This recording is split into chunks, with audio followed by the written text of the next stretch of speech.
Hello everyone, my name is Kritika Ganesan. I'm a licensed voice therapist who can provide diagnosis and therapy for voice disorders, and I'm also a senior student of Carnatic singing. I run an online voice coaching and voice therapy business at kiravanivoice.com. You can check out the link to it in the description, and I also have free 15-minute consultations available through Kiravani Voice, along with some paid sessions and packages as well. Why am I making this video today? I've noticed that our art form, Carnatic music, is often prone to some, shall we say, misconceptions about vocal technique and the best ways to learn, the best ways to practice, particularly when it comes to things like voice culture. My hypothesis is that this is because we're losing touch with the actual mechanics of the way human voices work with our form of singing, and also because we are trying to co-opt some Western music terminology that really do not apply to our form of music. So what I want to do today is address 3 common myths and misconceptions that plague our art form today from the perspective of a health professional who knows and works with the mechanics of our vocal muscles, and as someone who also does practice this art form.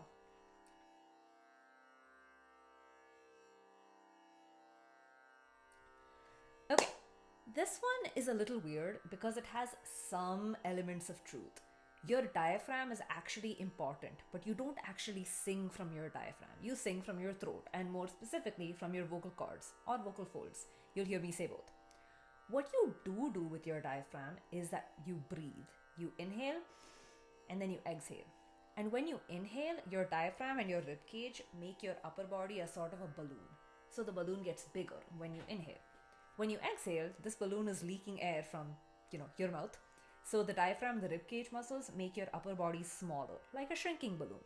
So your diaphragm is important because you have to control your breathing from there. As Tyagaraja said, Nabhi hridkantha rasana nasa dodento. The nabhi or the navel is just the first step in singing, not the end all be all. Also, note that Tyagaraja does not reference your shoulders when you breathe. So don't lift or lower your shoulders. That can cause muscle problems.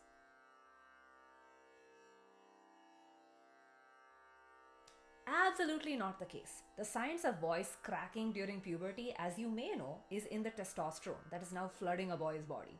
Testosterone changes the size and thickness of your vocal cords.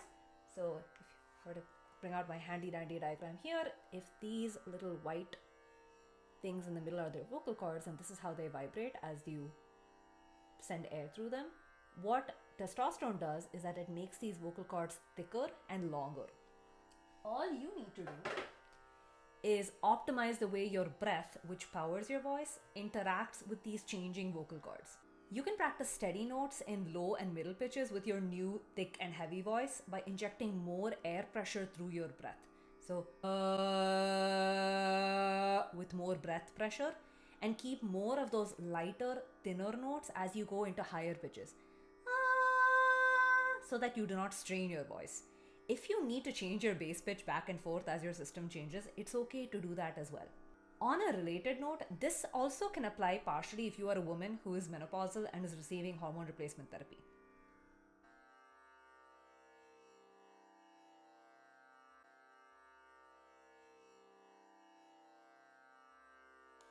Where do I even begin? We in Indian music do not strictly have classifications like chest voice and head voice in the way we make sound.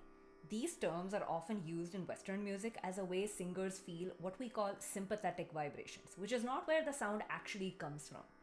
It's like feeling a vibration under your feet when you're standing on a footpath, a sidewalk if you live in the US, next to a truck that is going on a busy road. The vibration that you feel is from the truck, not from the footpath or the sidewalk, or even from your own feet.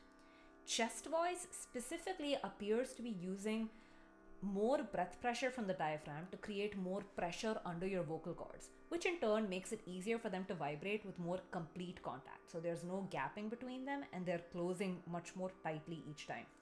This creates what listeners hear as a heavy voice.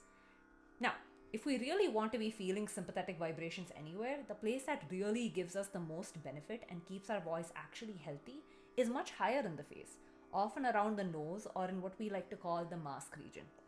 Tyagaraja's reference to the nose, nasa, making more sense now? Now, we want a high forward vibration when we do the head voice as well, but again, the difference is in the air pressure. softer, gentler air pressure from the torso is what creates this gentle, light sound. It is actually easier and safer for our voice to let ourselves get lighter in our air pressure when we go to higher pitches. So that was it for today. If you have any questions about your voice, if there's anything general, I'd love to address it if you put it down in the comments below. If you have specific questions about your own voice, or you're having some problems with technique or reaching high pitches or reaching low pitches or handling the gamakam or something like that, please feel free to head over to my website.